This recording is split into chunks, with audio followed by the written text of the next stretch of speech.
What's up, Nora?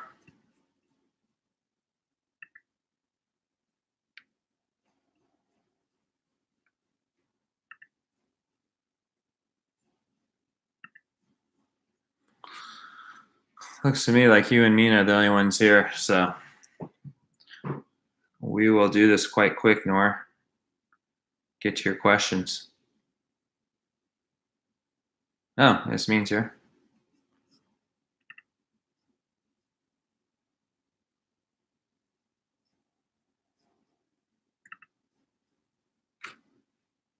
Boobs. Same old, same old. All right, let me get my book.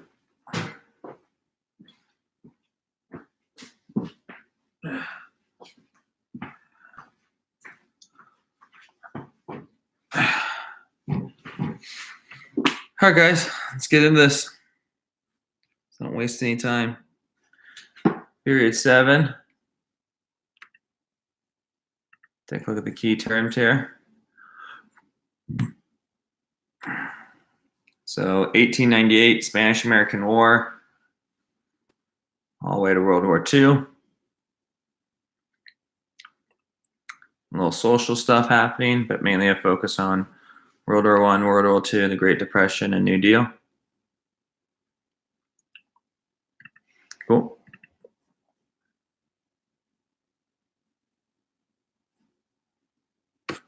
So if you have any specific questions, guys, let me know.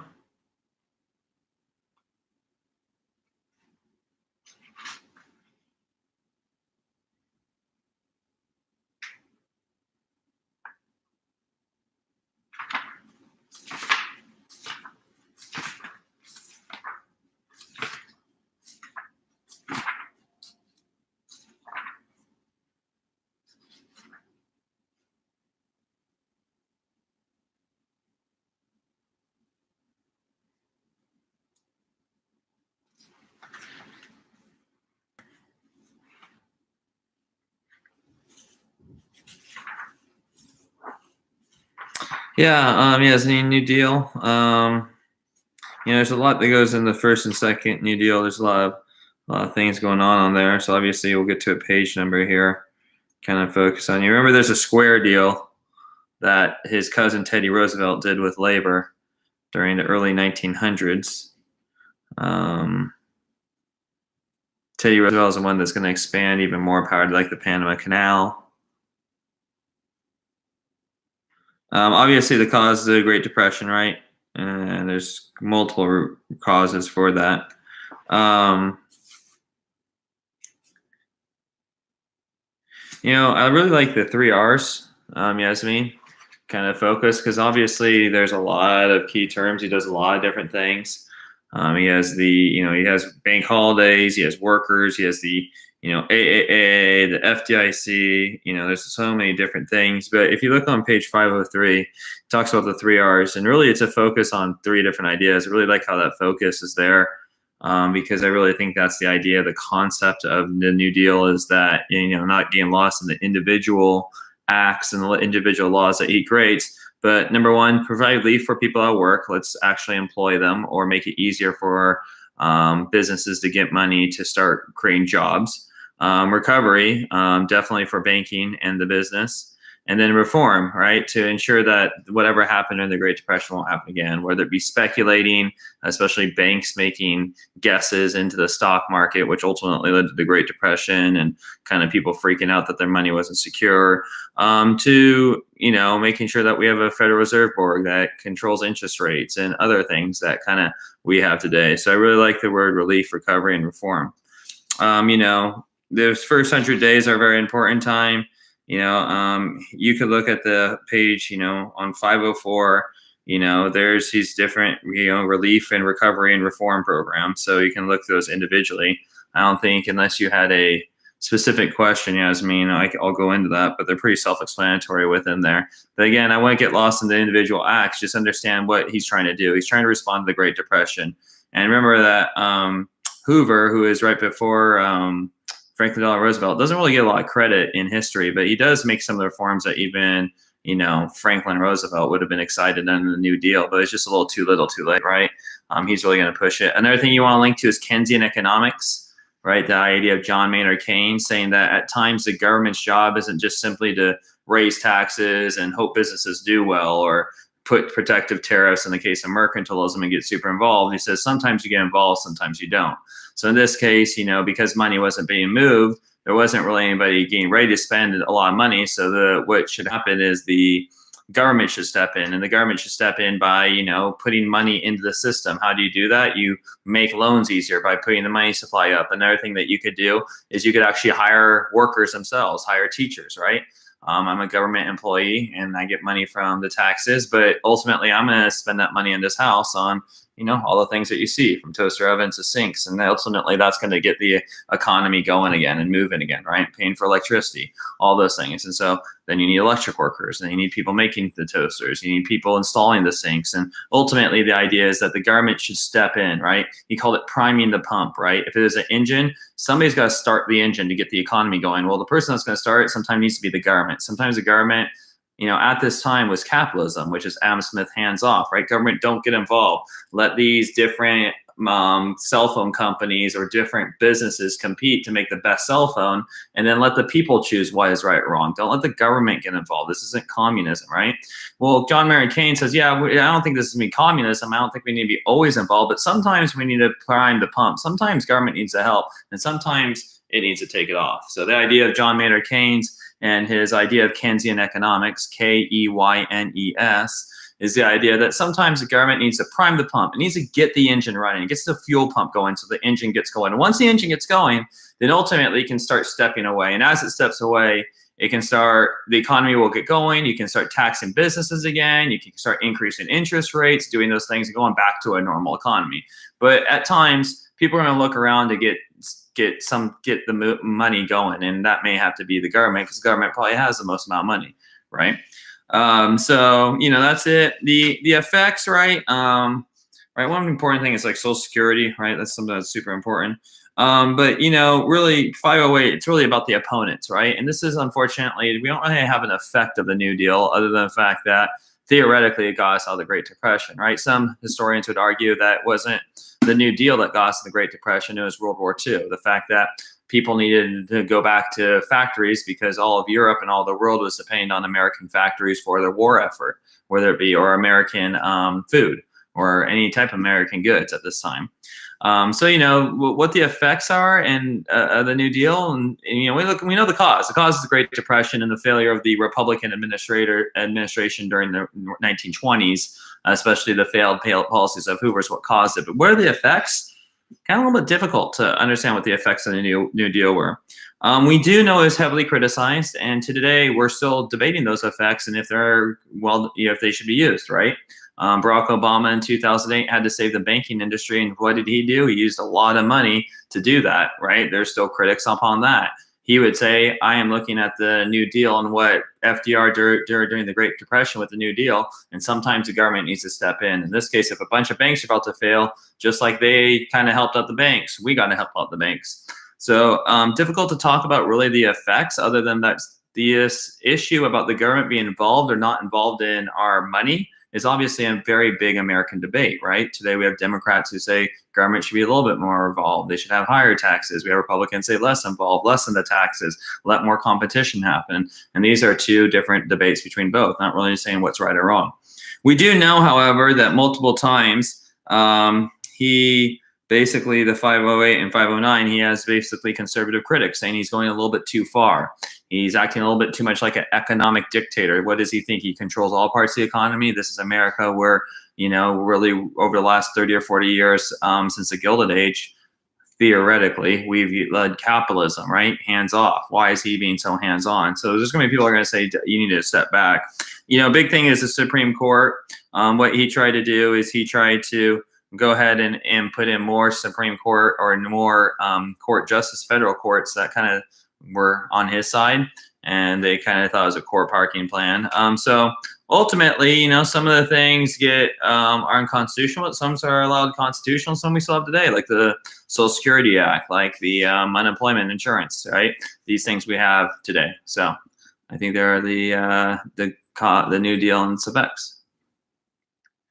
Yeah, capitalism, as we know it, is laissez-faire. Now, a lot of people would say that the United States is a capitalist country, but I would argue that we are not, right? We provide public education through taxes. The ultimate capitalism would be you only pay taxes for police and military. So capitalism, laissez-faire is just the main thing. Hands off. That was by the physiocrats in France, and Adam Smith adopted their language and came up with the invisible hand, right? The government shouldn't decide. It's supply and demand, and who does the supply? The factories. And who does the demand? The people, right? The individual people like you and me. If it's a crappy cell phone, it's probably going to go down.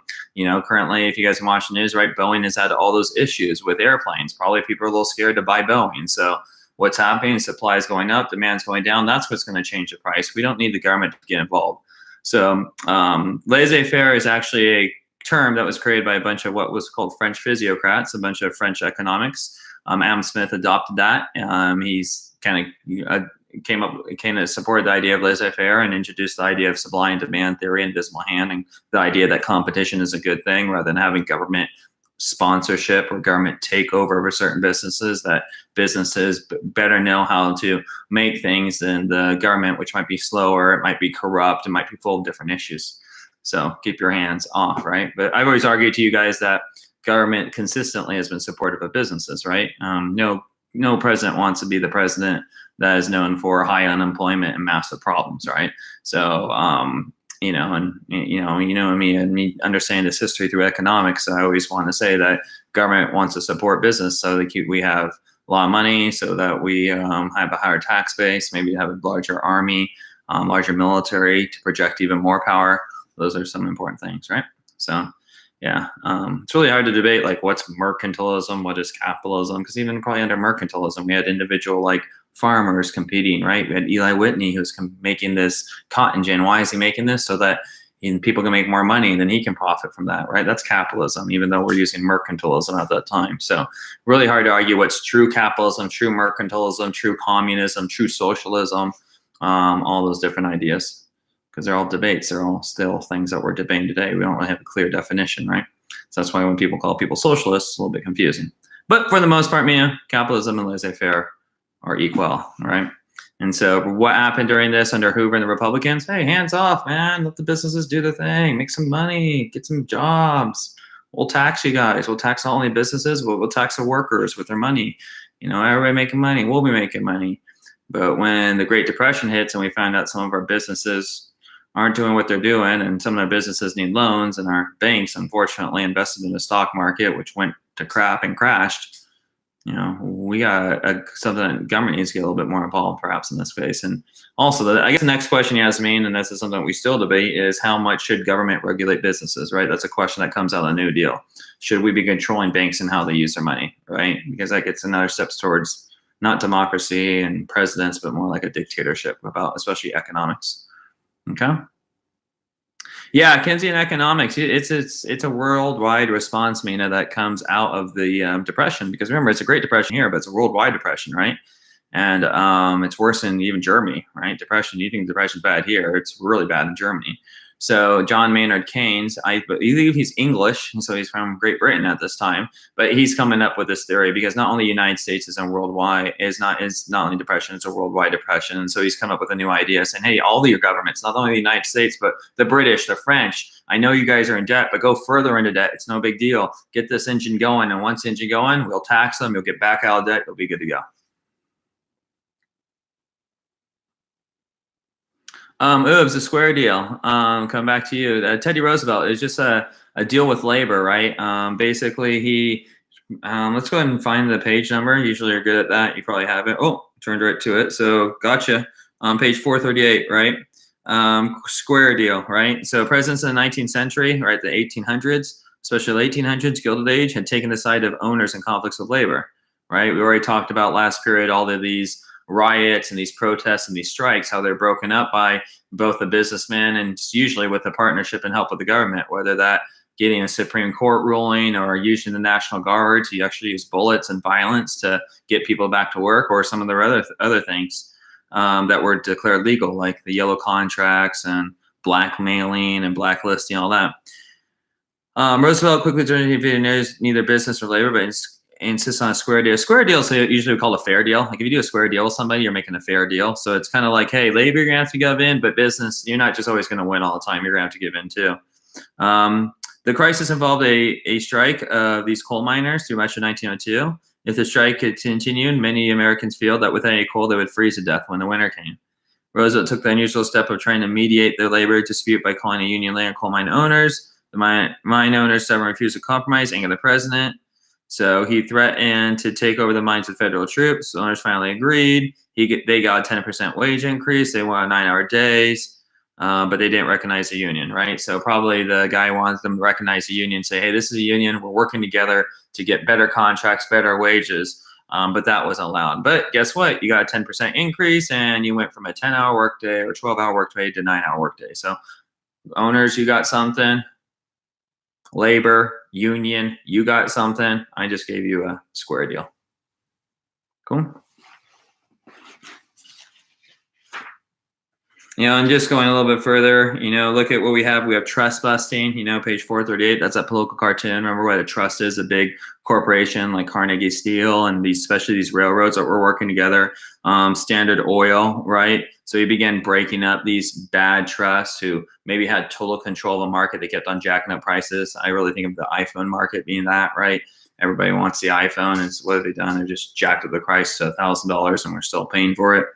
Also, you notice that you have to buy everything within like Apple. It has to be its own like Apple iTunes, which is done by Apple, right? A lot of like Mac, a lot of Microsoft users and PC users get really frustrated because, Apple's really a proprietary type of company, which means everything you have to get as different, like its charger, right? It's not like a normal USB charger. It's those special lightning port chargers, right? You have to do it. So I would consider Apple a trust. It's just not busted yet. Roosevelt might have busted it back in the day.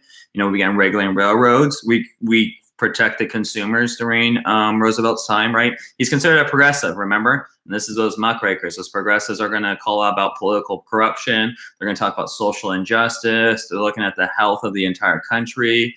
Teddy Roosevelt also is going to take a lot of the land and develop the national park system, right, to ensure that some land isn't developed to miners, to logging, to lumber is totally destroyed, but that we keep some of our environment like intact so future generations like me can enjoy it and I go camping there to our national parks. I mean, that's on page 439, his conservation movement I was just talking about. So, what we need to know about Teddy Roosevelt, and not only a square deal, but it's just he's a progressive. Oops. And a progressive is going to hook up the workers a little bit. But when he talks about square deal, not the workers aren't getting 100% of what they want, right? Guess what? Some of the businesses are going to have to, they're going to get some of the things they want, right? In this case, it was not recognizing a union. Okay. Mr. Narimatsu, why do you have to recognize a union? Well, if you recognize a union, then you understand that they're a group, an organization that can work together, can strike, can argue for a better contract as one group of people. They can basically bankrupt you and not go to work one day. So the recognition of union is kind of important, right? If my union wasn't recognized, then Ms. Merchantina couldn't go out and fight for us for the things that we want, whatever we think that is as teachers.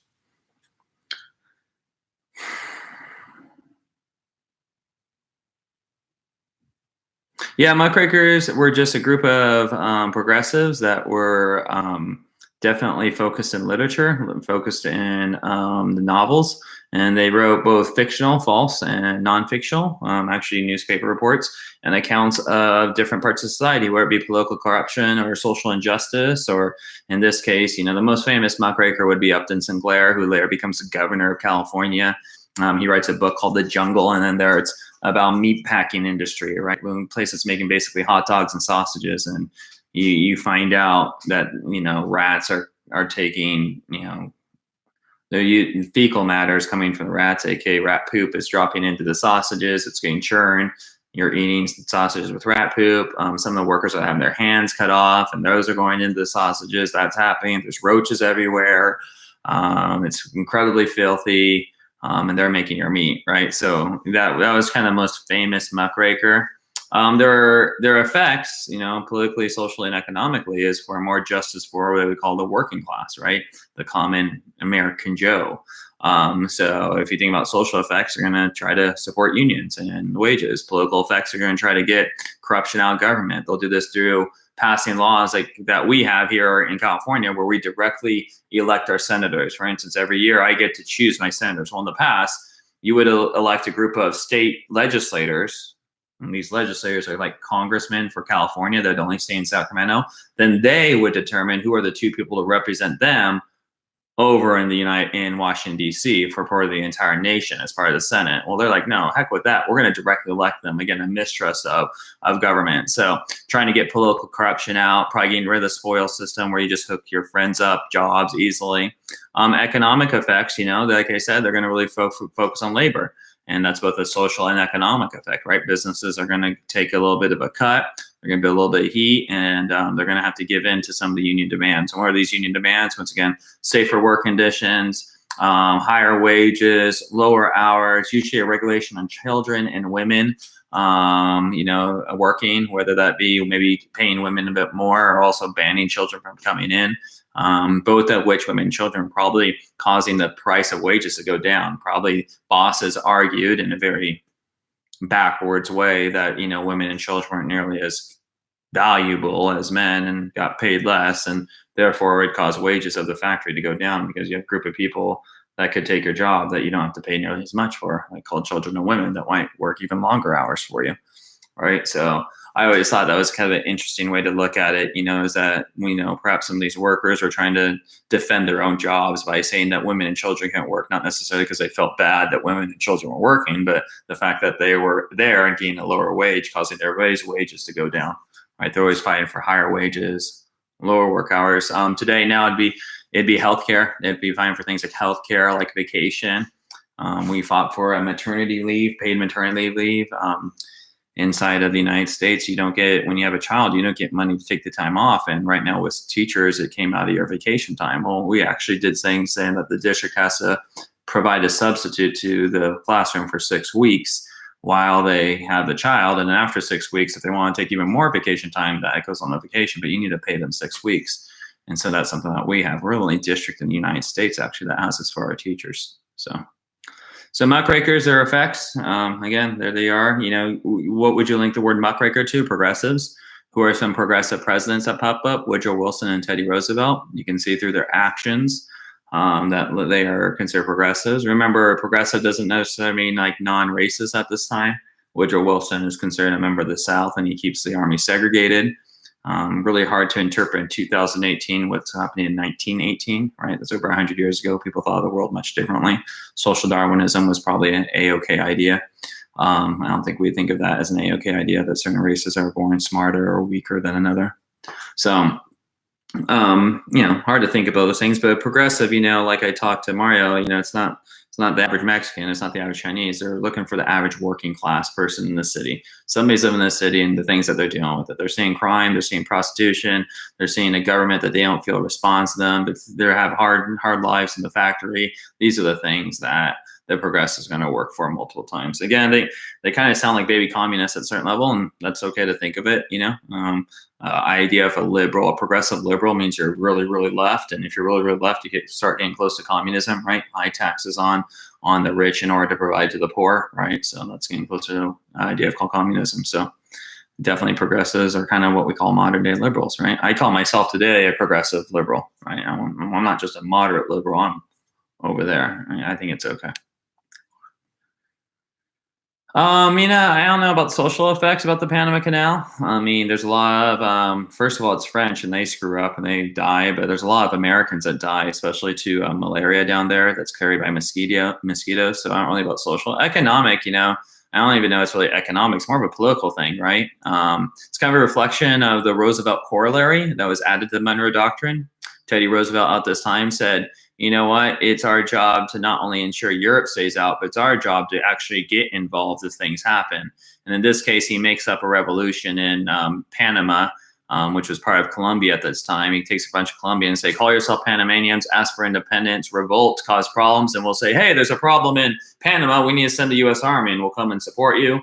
We'll have your own country. And after you have your country, by the way, let us have this little chunk of land where we'll have the Panama Canal. And every boat that goes in there, America will make money on for the next 100 years. And actually, we gave it up in I think in 2007 or something like that. Exactly 100 years. We signed 100 years like rental lease agreement on this land. But we built the Panama Canal, but every boat that went in and out had to pay a little bit of fee, a tax, trying to use Panama Canal instead of going all the way around to South America. It makes it easier to transport their shipping and easier for us to move military. That could be a political effect. Is now that we can move our military much quicker from the East Coast to the West Coast in case there's an attack on the West side, on the Pacific rather than Atlantic. But I really think it's more of a political effect, and it's a political result of the Roosevelt corollary to the Monroe Doctrine. The Monroe Doctrine. It's about Europe, Seattle, Latin America. Roosevelt added this: Europe don't understand Latin America, but America gets to get involved. And the Panama Canal is one. It's also an example of his big stick diplomacy. Remember, big stick is like, we got big military, we'll use it when we need it. And in this case, the Panamanians, right? These made up Colombians, like this just small group of Colombians who were kind of told by the U.S. government to rebel. God, I just lost my thought. Sorry about that. But anyways, big stick diplomacy. So these Panamanians, they're going to come in and they're going to get help from the military, right? And so what was the big stick diplomacy according to Roosevelt? It's like, hey, we got big stick, we got big Navy. You guys saw what happened in the Spanish-American War. We're kicking butt in the Philippines. I was a former part of the military. He actually, Teddy Roosevelt was a Rough Rider in the Spanish-American War. So he went over there and fought in Cuba.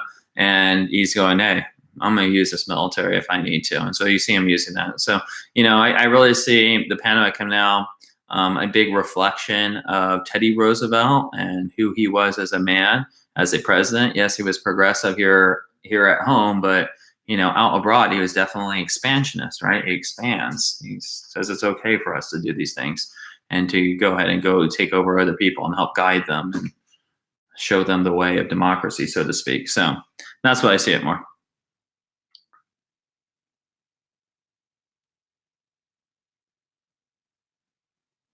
And I hope you know what the Panama Canal is, right? If you Google Panama Canal, it's just like a little island little, we call isthmus, right? Surrounded by ocean. They cut a thing through it. And like I said, it's a crazy engineering feat because, it's marshy, there's mosquitoes there, it's horrible weather to do. It's in the tropics. Half the year it's blazing hot, and half the year was blazing hot with torrential downpours practically all day. It's a rainforest, right? So, it was an engineering marvel. And like I said, the French, I believe, before it were trying to do it. I don't know why they got there. They must have been contracted by Panamanians, but they failed miserably. And we practically fail, I believe. If you kind of look at History Channel shows, we fail almost multiple times, especially due to the disease and the difficulty in actually creating the Panama Canal due to the geography of what's going on.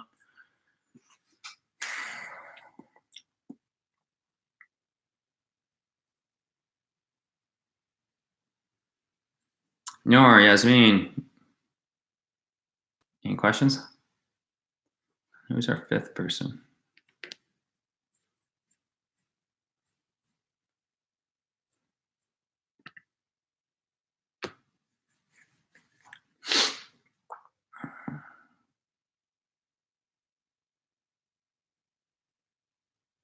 All right, guys. Well, if you don't have any questions on this one. The cause of the Spanish-American War, remember yellow journalism, the sinking of the Maine, markets, right? Influence of business. If we were to look at over here, the Delome letter. Oh, also remember the Cubans revolt, right? And they have this Spanish guy that comes over, a general, basically puts them all in prison camps. And we hear they're being starved to death.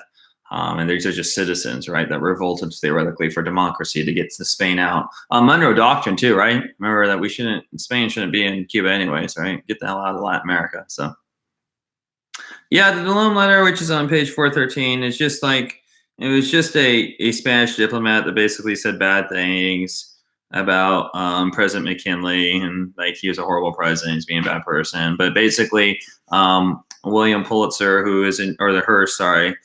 which is a man. He has a thing called the Journal, and it's in New York, and he basically has on the front news. If you ever been, I like to equate the yellow press similar to the like National Enquirer. Like when you guys go to a grocery store and you see those magazines, like Angelina and Brad are breaking up, or President Trump doesn't have real hair, or I don't know what the heck it says, just like crazy stuff, right? It kind of is similar to what's happening at that time in the yellow press, right?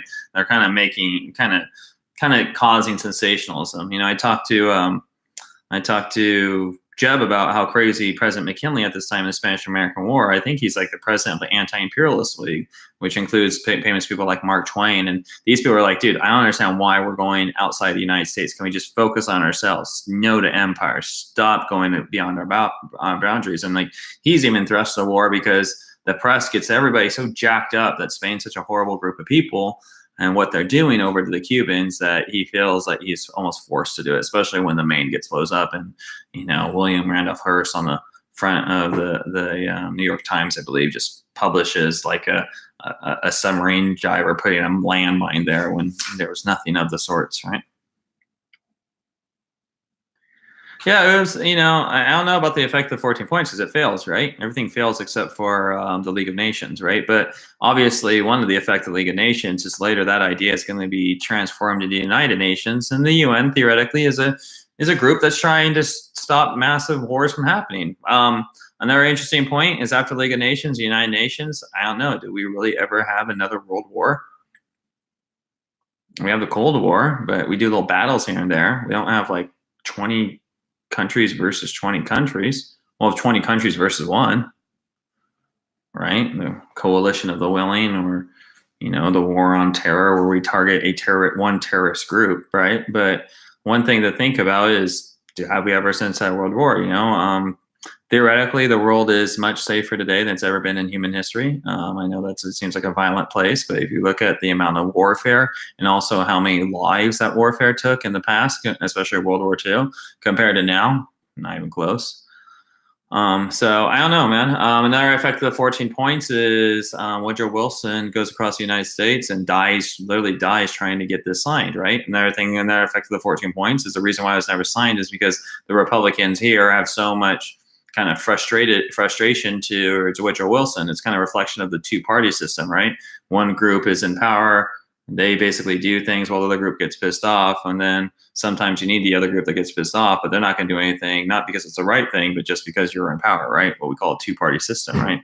And the division within our country. It seemed to be very divided at that time. And hey, Woodrow Wilson's a Democrat. Well, he's not going to get anything. We're not going to do anything. Just like the House of Representatives today, which is Democrat, wouldn't pass anything by Donald Trump. Hey, you want this for your border? Nope, not going to happen, right? We're not going to do this. We're not going to do that. In fact, we're going to try to sue you. We're going to try to bring you and your friends in court. We're going to try to slow you down and cause problems, right? That's similar to what the Republicans were doing probably with Woodrow Wilson at this time is, saying, hey, it might be a good idea, but I'm not going to give it to you just because you're a Democrat. So, another effect of 14 points. Another effect of 14 points, if you could argue, and this from AP European history, is that ultimately all those things failed, and ultimately all those things will pop back up. The secret treaties will pop back up.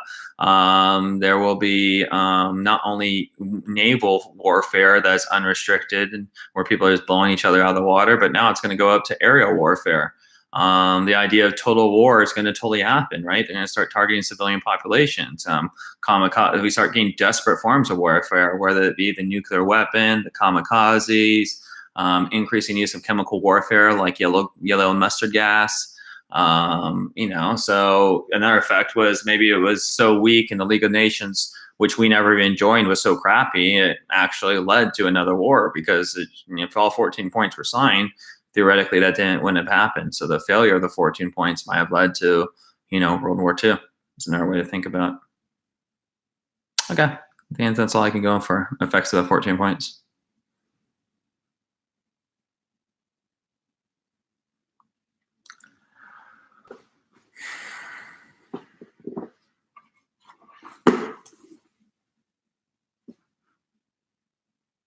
Oops, Nina. Yasmin, got anything in there?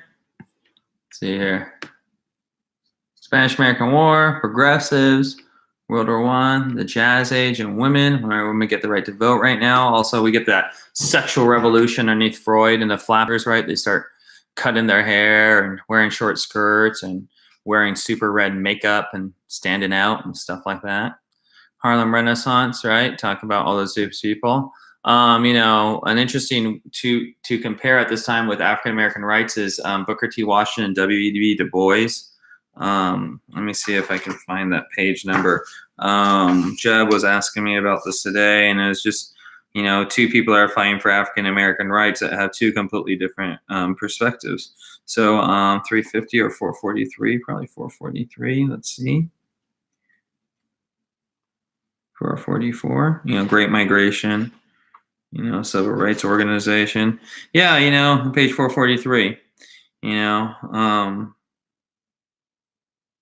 this guy, Washington, Booker T. Washington says, you know what, we really need to focus on our education. And once we do that, once we can go ahead and economically are okay, then we can start fighting politically. We can start fighting for representation, right?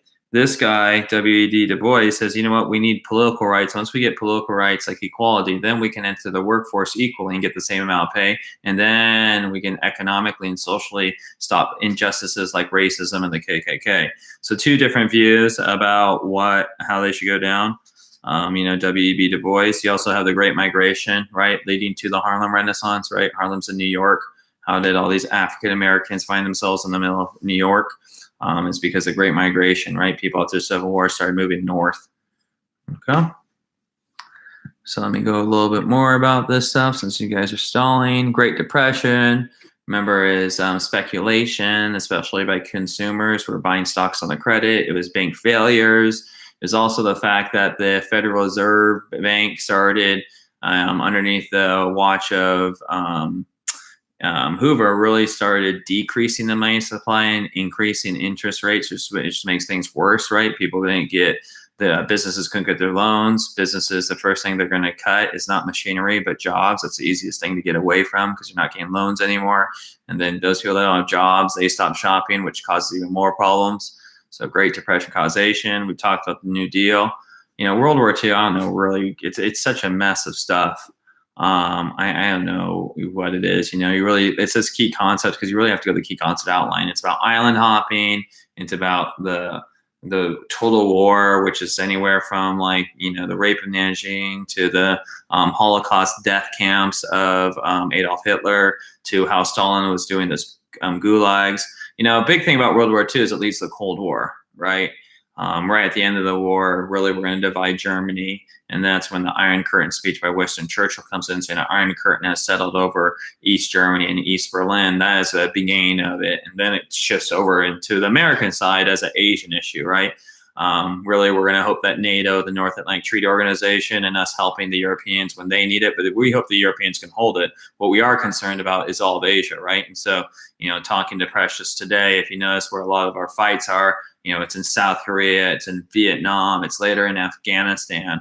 It's a little bit with China at the very beginning. Then we lose it. It's opening the Middle East. Also Latin America. Anytime anybody says that they're for the people and they're for communists or start saying crazy things like we're going to tax the rich and give it to the poor, the United States goes into Latin America and literally assassinates a lot of these people and makes sure they put in these strong general kind of people who pledge allegiance to the United States. And they're strong generals, and these generals with their military usually do atrocious things to the communists in Latin America.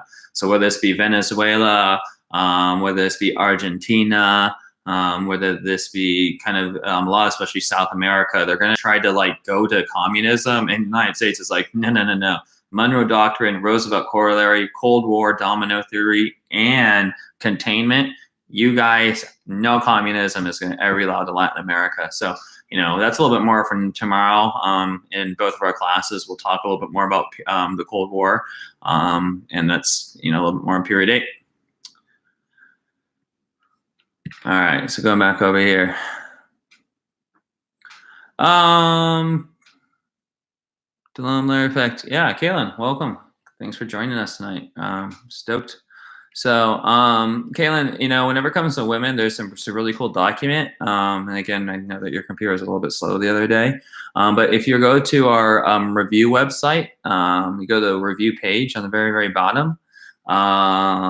So if you go to the menu and there's period 9 in review, and then you go to the very, very, very, very, very bottom one, which I know might take you 5 minutes to load. There is a document called Women in Review, and we're going to actually, you guys are going to take some quick notes and make copies of this for Thursday when I have my sub, and you guys just can highlight it and write down a few questions and notes. I know it's like 5 pages, is a lot, but World War II, it's really hard to say what was the effect of women, Kaylin, because that's up to right now, and I know that there's like just so many different views of what women are. However, here are some things that we have, right? Women were obviously a lot of times went back home in the 1950s. 1950s, if you kind of think 1950s as my parents and as my history teacher says, so Leave It to Beaver days, right? Leave It to Beaver was this like show that had like 2 perfect like kids. One was a girl, one was a boy, one was 10, one was like 8. They had the perfect house with a white picket fence, right? Mom was always wearing an iron, and she always had like dad would come home with work with his tie on, and he'd put his briefcase down, and mom would have the dinner ready, and all the kids would be perfect, and blah, blah, blah, blah, blah. Right. So, really what happens is women are working in the factories in World War II, but as the men come back, they get thrown back into, the cult of domesticity, or going back into the homes from the 1950s. Starting in the 1960s, we really start getting a little bit, we're starting to move into the 1960s, and especially 1970s. We move into the hippie era, and this is where everything gets upside down, right? It's equal rights for everybody. And if African Americans are going to get their equal rights in 1965, then guess what? Women are going to get equal rights as well. And then not only if women are going to do it, not only African Americans are going to do it, Asian Americans and Mexican Americans. We get this kind of blow up, and at universities, actually, they start creating studies like Africana studies, like women's studies. I had to take some of these classes. They actually have a women's studies department. It's not all women that teach a class, but it's all classes that focus just on the history of women, or just as the history of Africans here in the United States, or Mexican Americans, or Asian Americans, right? So you have this kind of blow up that happens, and what are they going to always try to focus? Equality, and that means education, employment, political rights, everything. A really big one, the feminine mystique in 1963. That was really known as like the beginning of feminism, right? And what is feminism? That don't treat me as a woman that is like a second-class citizen. Treat me as an equal and give me my same rights. I know we have equal rights in voting, but that doesn't necessarily mean that socially you treat me well, and economically I'm treated the same. You can definitely see this with the the idea of what's happened over the last few years regarding sexual assault and the hashtag Me Too movement, right? These are pushing from feminism, saying that this is a male-dominated world, and males, especially in the entertainment business, have been able to do things to women that are not correct. I saw something in the on the news about country singers. Country singers are largely, the market is females. There's not like hundreds of guys that love country music compared to so many women, and so therefore these. Fortunately, these women are being attracted, obviously, to men who are country singers, and that's making it difficult for female country singers to get a job because they aren't nearly as liked by their customer base, because their customer base is largely all women. So, I think this kind of shows you in post-World War II, what's this story? 1950s, for sure, a little bit more going back into the home. It says here 46% of women in the workforce. That means 54% at home. That means, but of those, 75% were like clerical jobs, doing like secretary stuff, right? Being teachers, right? And also look at that, women earned only 60% of the men's salaries. But starting in the 1960s, especially 1970s, you are pushing more towards equality.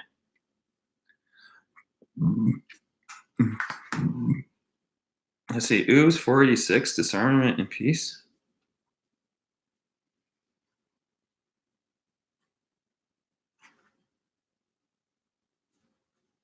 Yeah, this whole 46 over 47, oops, is really about in the 1920s, Right after World War I, we go back to isolation. And we start signing laws like this. The United States will never use war as an instrument, or sorry, never use the military as an instrument of war. And it's like, that's what the military is there for. We create the Kellogg-Briand Pact, which basically, you know, it is another thing. It says, hey, we're always going to be peaceful, work together. There's a time, I think it's, the Dawes Plan that's happened this time, where we actually reduce the interest rates and how much Germany has to pay back. We're trying to prevent another world war, and we're trying to do that from staying away from everybody else. All right, so it's just the idea of 46, 47, right? 5-power treaty. The nations with the 5 largest navies agreed to maintain the ratio with their largest warships, so you don't have as many warships, leading to another big naval war. So these are all deals that are just trying to end warfare and prevent another war. And we're doing it by making deals, basically by staying on our country and saying, all right, anybody wants me to, oh, okay, cool. We got the 5 smartest people. Let's go ahead and make a deal. Right. So it is a little bit more not isolation, because you're obviously signing treaties with people. But the idea is so that you never get involved into another war. So what's the concept again? Going to the word key concept. What's the big freaking idea that we need to know? Going back to page 488, there's the Dawes Plan that I was talking about. Was this that the United States was scared to fight another war, even though we didn't lose that many people. It was a war that brought a lot of human suffering, and untold carnage. A lot of people are dying with these machine guns and no man's land and mustard gas and grenades and tanks that are used for the first time, right? All these things are just a lot of human life lost. So we're trying to prevent that as well. Also, we're seeing that these wars are leading to economic problems like this, like these, the countries can't get their act together because everything's blown up, causing us to repair. Well, we're getting rich, but ultimately it's going to lead to the Great Depression, right? So you can see how some of these wars can cause issues, especially if you're on the losing side.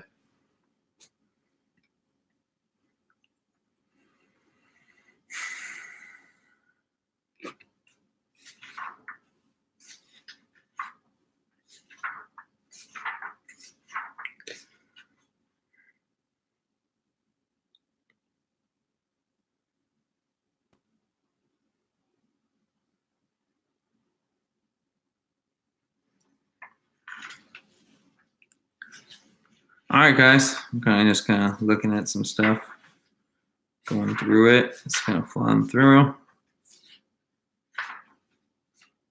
Caitlin, this is during the Depression. After, sorry. Page 512, context during the Depression. But anywho. Any other questions, guys?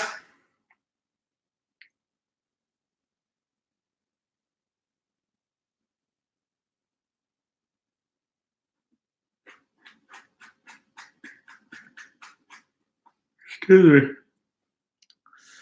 All righty then. Well, thanks for hanging out, all 4 or 5 of you. I think I'm gonna call it a night. So, yeah, Yasmin, I'm gonna take a look at that actually right now. To figure out if we're gonna do the A push explained. I'm kind of gonna listen to both videos and kind of see which one's a little bit better. The A push explained or the Adam Norris website, and I'm just gonna. That happens in 15 minutes, and I'm just gonna pause and talk about things. You can write notes. You can just sit there and take it all in. And the hope is that hopefully a couple of these things will remind you by Friday, since it should be pretty fresh in your brain. So yeah, we're gonna really try to review almost all period 8 tomorrow, using those 2 15-minute videos with me, obviously doing a lot of pausing and trying to help you guys understand what the heck is going on, what the heck he's talking about.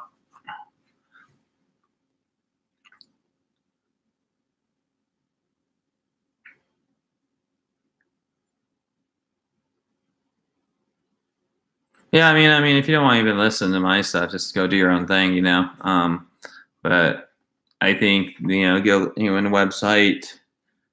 Yeah, I mean, it could help us. You could take a look at that. I think sometimes it's a little too precise, and also its explanation isn't really talk about the historical thinking skill. So I'll try to do that. But you can obviously do what you want. And then when we come to those in the key concepts or in the middle of class, if you go, what the hell is this? Then I can try to help you with trying to figure out what that is. But I think the videos, will be a little bit better because you can do it in 15 minutes. That Lehrman website, I could spend probably 5 minutes on the whole dang thing. So it kind of keeps me focused and paced, right? And also, like I said, the information on APGL, like I said earlier, is good, and it's good enough. Probably get your 2 or 3 on the test, but I really think it's lacking for the historical thinking skills. It's almost like a massive Wikipedia search. So not bad, but I think the videos might explain a little bit better for us. So that's the hope.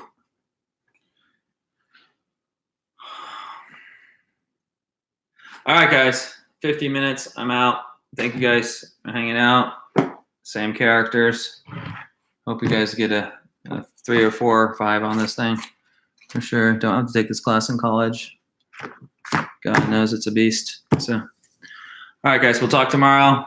Period 3, we'll see you tomorrow. So, you guys have a good one.